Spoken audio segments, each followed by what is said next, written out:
Republican State Representatives Nate Schatzline of Fort Worth and Brian Harrison of Ellis County. Thank you so much for joining us. We appreciate it. Always good to be with you, Jack. Oh, great to be here. So let's start with the big headline from this past week, and that was Texas House Speaker Dade Phelan surviving this brutal primary runoff. Let me get your reaction to that. And Nate Schatzline, if you want to start us off. You know, we see a race where record numbers were spent in money, in campaign donations, and we really see a speaker who was bailed out by Democrat votes. That really should be the headline as we look at, we have open primaries in Texas right now. We have the opportunity for, liberal Republicans to go out and get Democrat votes. And that's exactly what we saw with over 20, I think it was 1,200, maybe 2,000 votes coming in Jefferson County. We see this increase in votes and we see an increase in Democrat votes that are coming in. And in the process of doing that, we also know that, Dade Phelan was going after those Democrat votes. And since we have open primaries, we see that if you win by just around 366 votes, and you have thousands of Democrats flooding in, well, we can definitively say that Democrats saved Dade Phelan. And this is a problem. This is something we have to fix going on in the next legislative session. Representative Harrison. Yeah, I don't want to lose sight of the big takeaway from this primary season starting in March and ending a couple of nights ago, and that is the unprecedented, historic success of the grassroots activists crushing the liberal establishment uniparty that has controlled the Texas House for far too long. And yes, Dade Phelan survived his race to be reelected, but he should be absolutely humiliated and embarrassed with what he had to do to save his seat. He had to spend over $13 million to eke out an election by 300 votes, and he needed Democrats to carry him across the finish line. And you know what? It maybe shouldn't be surprising. Democrats reelected Dade Phelan. Democrats saved him, sent him back to the Texas House. But you know why they did that? Because Dade Phelan empowers Democrats in the state capitol. Dade Phelan puts their priorities over the priorities of the Republican Party of Texas. That's why Democrats sent Dade back to the Texas House. But I do not want to lose sight of the fact that we have had the biggest change of conservatives coming in and defeating liberal establishment Republicans. I've had the privilege, along with Nate, to travel the state, along with Governor Greg Abbott, Senator Ted Cruz, Attorney General Ken Paxton, campaigning against liberal establishment Republicans who have betrayed their voters in the state of Texas for far too long. And I'm so proud to announce that we've got over 15 new, much more conservative members coming in to take their place. And we are going to start the process of reforming the Texas House and making the Texas House Republican again. Before I continue and ask you questions just about, what happened to many of these other House Republican incumbents, just going back to Speaker Phelan for a minute. I mean, what's the actual evidence that Democrats actually voted for him? I mean, after all, he was going up against the Attorney General. He was going up against former President Donald Trump and Lieutenant Governor Dan Patrick. Those are Republican heavyweights, and Governor Abbott didn't take sides in this. He stayed out of this race. So when you consider that and the fact that he was still able to win, I mean, did that surprise you? I think he did. Go ahead, Brian. Let me be really clear. This was a Republican selection primary process. And among Republican voters, David Covey beat Dade Phelan, and he beat Dade Phelan handily. Dade Phelan lost among Republican voters in Beaumont. It was only because of Democrats coming out, because guess what? Democrats opposed Donald Trump. Democrats opposed Lieutenant Governor Dan Patrick. Democrats opposed the Republican Party of Texas, and Democrats opposed the conservative leaders like myself and my colleague here, Representative Nate Schatzline, and others who supported David Covey. Among Republicans, Dade Phelan lost that primary. It is only because of Democrats. And you can look at all the data sources. It was Democrats, people who have previous Republican primary voting history, that saved Dade Phelan. Well, and Jack, you have to understand that as we're looking at the history of who Dade Phelan is, he has built a career off of empowering Democrats. He's built a career off of getting social Marxist Democrats in the Texas House chairmanships to oversee important committees that have killed conservative legislation over the past couple of sessions. I think that's really important to remember, that in the process of this campaign, we watched this Dade Phelan committed that if he becomes Speaker of the House this next session, he will continue the practice of empowering Democrats. as chairman. We've watched as he has gone to the floor and has allowed school choice to be killed in the Texas House, which I believe is a deal set with those Democrats to keep him in power. And so we have to see that Dade Phelan is the king of making deals with Democrats, which only makes sense for him to have gained the Democrat vote inside of his district. And I'm sure it only helped him to get across the finish line with those Democrats when we see our great future president, Donald J. Trump, and our great attorney general and, our great lieutenant governor out there saying, hey, this isn't our guy. And when that happens, I think those Democrats are awoken and they think, well, the only way that we're going to stay empowered is if we get out and vote for this so-called Republican Dade Phelan. And so, as you know, Phelan the other night expressed confidence that he is going to remain Speaker come January. And so, I mean, the process is the House Republican caucus first has to figure it out, right? And so before it even goes to the full floor, isn't that correct? That's correct. So that being the case, and I know, you've got Tom Oliverson, who already said that he is going to run for Speaker. Now, Shelby Slauson from Stephenville said she's going to enter the race, and perhaps others are going to join in later in the year when this is, it becomes more organized. And so I'm wondering, where do you see this going? Do you think Phelan is going to remain as Speaker? Well, here's what I'll say. We know that he is going to say he's going to be Speaker because that's what got him reelected with the Democrats. And I'll tell you this right now, he already has the Democrats' support. So if he goes by the caucus process, that's going to be a different story. But if I know Dade Phelan and if I've watched how he's operated in the House before, what I know to be true is that Dade Phelan is not above going for Democrat support in order to gain that Republican speakership and peeling off 10 to 11 Republicans to do so. And so one of the things that we have to make sure of is that this next speaker is chosen by our Republican majority caucus. And in that Republican majority caucus, he has to get 2/3 of us to give our yes. Now, I've committed, I know Representative Harrison is committed, and many others as well, that we won't vote for Dade Phelan no matter what. We are not going to vote for Dade Phelan inside of caucus, and I'm not going to vote for Dade Phelan on the floor. I'm looking for a more conservative candidate that is willing to say, hey, enough is enough, and really goes back to our contract with Texas. We have 12 bullet points listed out that we believe that a speaker should adhere to in order to earn our vote. And so that's what we're looking forward to. I want to say it again. The only way Dade Phelan has a path to the speakership is if he goes to Democrats in order to gain the votes to win that speakership. Representative Harrison? Look, I mean, like the speaker, there are going to be a lot of speaker candidates announced. There's going to be speaker candidates come and go. 7 months is an absolute eternity in politics, Jack, as you know very well.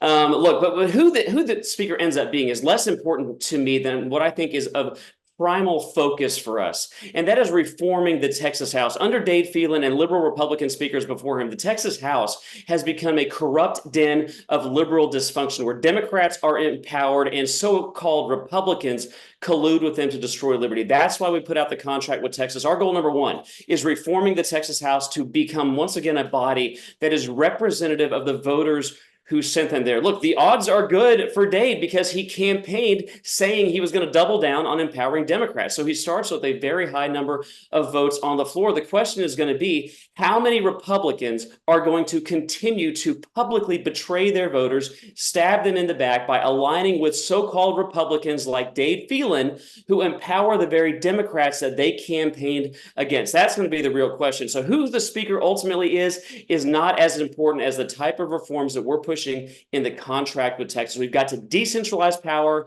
take it away from the speaker, give it back to the individual members, and then end this unholy and treacherous alliance that has governed the Texas House far too long of liberal Republicans and the Democrats and the Democrat caucus. But can you make the reforms that you want to make if Phelan remains as Speaker? If Dade Phelan ends up being Speaker, of course, that's going to be very hard because he has subsumed the power that's supposed to be in the hands of the individual representatives because they're the closest to the people, to himself. But we can absolutely apply a tremendous amount of pressure. That's the way every conservative victory that's happened in the Texas House in the last 4 years, it has never come from Dade Phelan. It hasn't come from his liberal leadership team. It's become those successes The handful of conservative victories that have happened in the past few years have not happened because of Dade Phelan's team. They have happened because of 30 million, millions of Texas grassroots patriots applying pressure and forcing their elected representatives to do the right thing, even over their objectives. If we have to continue doing it that way, then so be it. But I would rather put Republicans in power who do the right thing because it's the right thing, not because they're forced to do it. So let me ask this question, because if you say that it is going to come down to, I think it was Representative Oliverson said, I'm going to take this to the floor and we'll fight it out on the floor. And so obviously this is the first day of the legislative session. But I'm wondering, what is the process, right? Because before, there is a speaker selected by House members on that very day, who is up there on the dais, on the podium, organizing all this. And, the other question is, don't the rules need to be changed before Democrats are allowed to, what I'm asking here? I'll speak to that. So currently, the way that it works inside of our caucus is you have to gain 2/3 of the caucus's support before you can declare victory or the endorsement of the Republican caucus to go to the House floor. And in past sessions, we've seen this violated. We've seen, as Dade Phelan tweeted out, that he had Democrat support before he even got that vote for his first speakership. And that was before I was even in the Texas House. This is how Dade Phelan began. And so the proper process is that you only solicit support from Republicans inside of the Texas House Republican caucus. That's the process. And that happens in December, where we come together with all the new members, and whoever wants to run gets to jump in and throw their name in the hat and earn support. And the way it works is we go through several rounds, and the person with the least amount of votes gets knocked out. And then we vote again until we can come to a consensus of who is going to share our values and actually fight for our GOP priorities, which I think is truly what is most important here, is fighting for those GOP priorities, which is why we have suggested, hey, here's our contract with Texas. We're committed to voting for someone who will agree with these things. I mean, it's simple things. It's making sure that we don't have an Obama White House lawyer as our parliamentarian who is calling balls and strikes. It's looking at it and saying, hey, we want term limits on our speaker. We're tired of speakers staying in for this long amount of time, hoarding all this money from the lobby and doling out to the ones who are obedient to them. This is an issue that we're facing. And so what we're seeing is, I truly believe that Dade Phelan does not have the support of 2/3 of our Republican caucus. I truly believe that if we were to honor this process properly, to come in here and actually gain the support of the Republican caucus without soliciting support from Democrats outside, which is the current rule, then we would end up with someone who is much better than Dade Phelan, and I am counting on it. And to answer your question, though, Jack, historically, it's been the Secretary of State that will preside up at the dais prior to the selection of the senator or of the speaker. And so for those few, moments or hours or days before a speaker is selected, for that brief period of time, all 150 members are equal. And so do not be surprised if you see a slurry, a large number of proposed rule changes happen in a way that hasn't happened previously. Previously, the House rules package is just sort of sent out to the members and most of them vote yes, and then it's perfunctory and we move on. Those days are over. Expect to see lots of rule changes proposed along the lines of the contract with Texas, for example. Don't be surprised if you see rules proposed and voted on to force a speaker to step down after only one term, because that's one of the biggest things we've got to do, is take power from the speaker. Right now, most Texans, they believe they have a state representative, but they really don't, because most state reps have handed the power that they were elected to exercise to the speaker. And look no further than the sham illegal impeachment of Ken Paxton. If Dade Phelan could get 60 Republicans to vote to impeach Ken Paxton with less evidence and due process and third world kangaroo courts, Dade Phelan could have passed every Republican priority in the state of Texas. Instead, he chose to defy the will of the voters, to kill those priorities. And instead, he put over 500 Democrat votes on the floor, and every one that he wanted to pass passes. Those days have got to end. I want to ask you about the statement that Attorney General Ken Paxton made Tuesday night. It got a lot of attention. He said to Republicans, he said this, quote, "To those considering supporting Dade Phelan as Speaker in 2025, ask your 15 colleagues who lost re-election how they feel about their decision now. You will not return if you vote for Dade Phelan again. How do you think that went over? And if it were the other way around and Phelan made that threat to House members, what would you think? Well, I'll start. If Phelan were to make that threat to House members, I think he would be blowing some smoke. I don't think at the end of the day, Dade Phelan has any type of sway or pull like our Attorney General has across the state of Texas. You know, we're talking about the most effective Attorney General in the history of the state of Texas, who is literally pushing back on the Biden administration. And now we're talking about, a state that's awakened to the idea that we have a speaker that's not doing their bidding. And so ultimately, what we're seeing is there is a select group of Texas House members, whether it be me, Brian, Steve, Tony, Tenderholt, and we're looking at it and we're saying, hey, enough is enough. No more status quo. We got to travel the state for the last 3 to 6 months and just fought to get some of these incumbents pushed out. And at the end of the day, we've got a more conservative Texas House coming in. It's going to look a lot different. No matter who the speaker is, we're fighting for reform. And so when we get in, those new Texas House members, they are not going to just roll over and allow House leadership to do whatever they want. We're going to have some massive fights, whether that's on our rules debate, whether that's on budget night. Let me tell you something. I have a feeling there's going to be a pretty big fight. We are not going to expand government like we did this last session. We are going to fight for those GOP priorities, and the lines are going to be drawn on who is for the people of Texas and who is for the lobby and the special interest groups. And so I completely agree with Attorney General Ken Paxton. This is going to be a war, and this next session is going to be the same result if we do not go in and fight for our GOP priorities. Yeah, Jack, I can tell you, I was actually with Attorney General Ken Paxton that night when he put out that statement. And I hope that the message that was received to my Republican colleagues in the Texas House is that this last primary season should be a wake-up call for you if you continue to collude with the Democrats to betray the Republican voters of the state of Texas who sent you there. Look, especially as we see, Democrats practicing this lawfare across the country, trying to now throw Donald Trump in prison. The problem in America and the problem in Texas, Jack, I want to be really clear, is not the Democrats. The problem in this country and the problem in this state is Republicans who are too cowardly to stand up against Democrats and their totalitarian and tyrannical objectives. The days of campaigning for office as a Republican and then colluding with Democrats needs to come to an end in the state of Texas. And I hope that these last primaries were a wake-up call to every Republican at every level, not just in Texas, but in the United States of America.